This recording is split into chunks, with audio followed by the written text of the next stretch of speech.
오늘 본문은 이스라엘과 북쪽에 접해 있는 국가인 아람과 그 사이에 있었던 전쟁에 대한 기록입니다.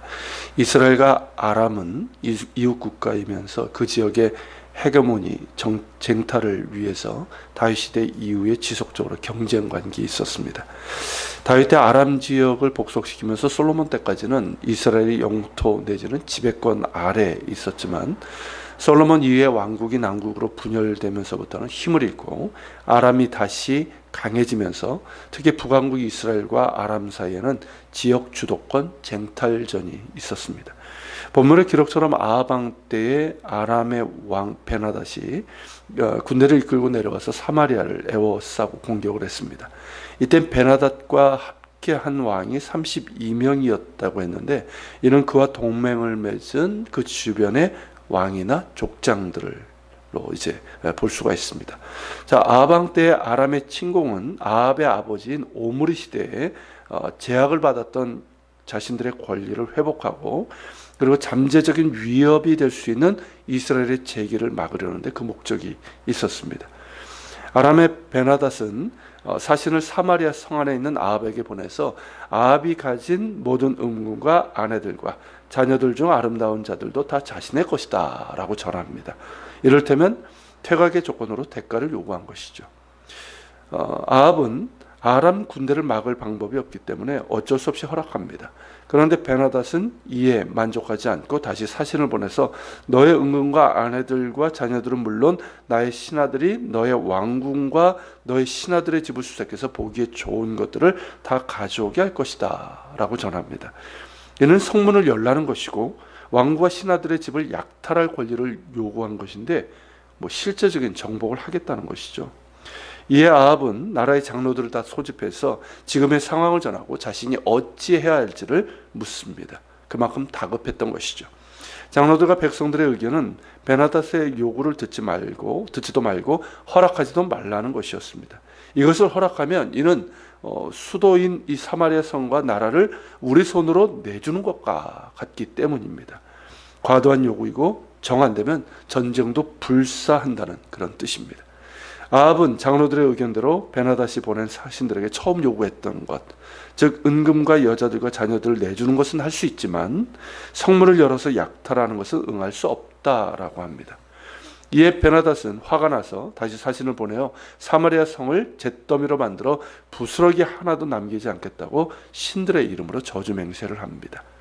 아합은 그 사신에게 갑옷 입은 자는 갑옷 벗는 것 같이 자랑하지 못할 것이라 하라 라고 말합니다.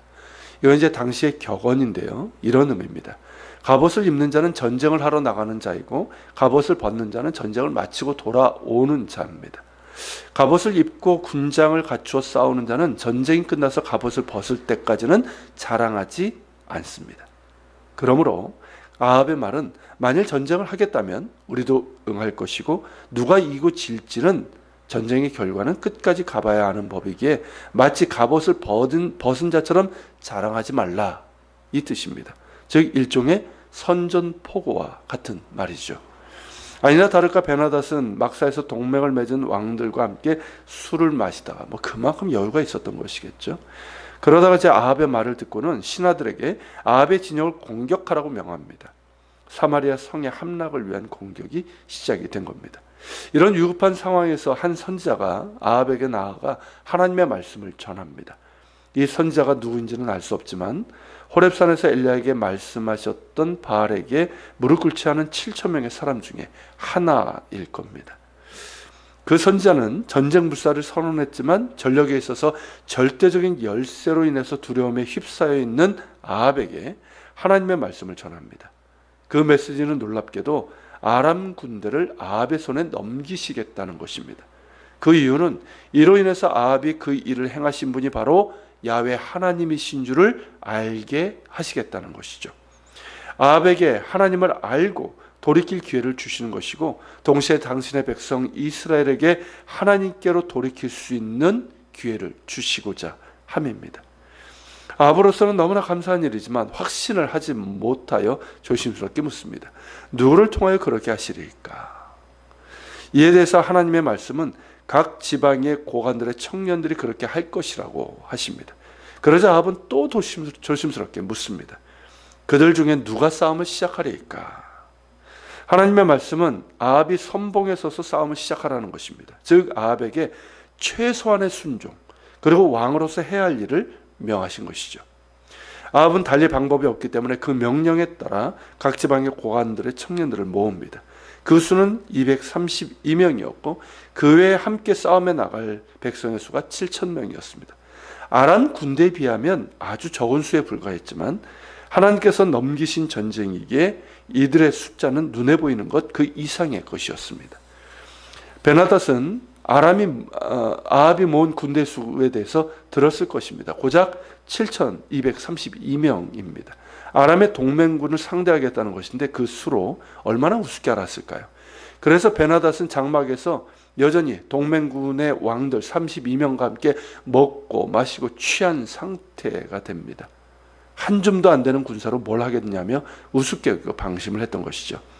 하나님의 명에 따라 각 지방의 고관들의 청년들이 먼저 앞서 성문을 나와 싸움을 시작합니다. 그리고 이어서 백성들이 나왔습니다.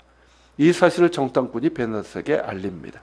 그러나 베나닷은 술에 취해서 제대로 된 작전을 명할 수 없었습니다. 그러니 고작 명한다는 것이 나온 자는 화친을 청하든 싸우러 나오든 모두 사로잡으라는 것이었습니다. 결국 베나닷은 병거를 대동한 큰 군대를 가지고 있음에도 패하게 되고 말을 타고 도망가는 신세가 되고 맙니다. 제대로 작전을 했다면 이 병거를 효율적으로 사용할 수 있는 좀 평평한 곳으로 이스라엘 군대를 유인해서 해야 하는 것입니다. 사마리아 성은 언덕 위에 있기 때문에 이 병거는 그렇게 효율적이지 못합니다. 적을 과소평가하고 술에 취한 채로 멍청한 명령을 내려서 강력한 무기인 병거 부대를 가지고도 속수무책으로 패할 수밖에 없었던 것이죠. 여기서 대비되는 것은 뭐냐면 강한 힘을 가졌으나 적을 과소평가하고 자만하여 술에 취하여 패배한 베나닷, 그리고 정상적으로 맞서 싸울 힘이 없지만 그렇게 약하지만 하나님의 말씀에 최소한 순종해서 승리한 아합이라는 것이죠. 아합이 비록 악한 왕이지만 이때는 하나님의 말씀을 따릅니다. 그래서는 그럴 수밖에 없었던 것이죠. 상황도 워낙 다급했을 뿐만 아니라 갈멜산에서 그리고 3년의 가뭄과 비를 통해서 하나님의 살아계신과 능력을 보았기 때문입니다. 실제로 아합은 그의 악한 부인 이세벨에 비해서 엘리야에게 수동적인 입장을 취합니다. 그 역시 악한 왕이었고 엘리야와 대척점에 있었던 것은 사실이지만 하나님의 능력을 두려워했던 것이죠.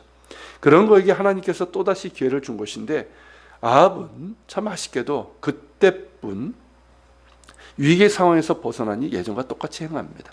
그래서 결국 하나님의 심판을 피하지 못하게 되죠. 오래 참으심으로 기회를 주실 때 그 악한 행위에서 돌이켜 하나님께 돌아오는 것이 은혜에 대한 마땅한 모습입니다. 그 은혜는 지금도 동일하지만 그 은혜 가운데 오는 자는 그렇게 많지가 않은 것 같습니다. 그럼에도 몇이라도 돌아오길 원하시기에 악인에게도 은혜를 베푸시는 하나님이십니다. 같이 기도하겠습니다. 오늘 말씀을 기억하면서 기도합시다. 참으로 아합이 그렇게 하나님 앞에 계속 악을 행하고 또 그의 백성들도 하나님의 불순종의 반역을 행함에도 이렇게 악인에게 은혜를 베푸시는 하나님을 보게 됩니다. 비록 악을 행하지만 당신의 백성을 기억하시는 하나님이십니다. 그리고 그 은혜를 주실 때 그 악한 행위를 돌이키는 것이 마땅한데 참 그렇지 못합니다. 하나님의 은혜가 악한 자에게도 향하고 있는데 기도합니다. 주님, 그 행위를 돌이켜 주 앞에 돌아오는 은혜를 주시고 또 우리 모든 사람들이 하나님의 은혜에 합당한 믿음과 순종으로 나아갈 수 있도록 인도해 주옵소서. 같이 기도하며 나갑시다.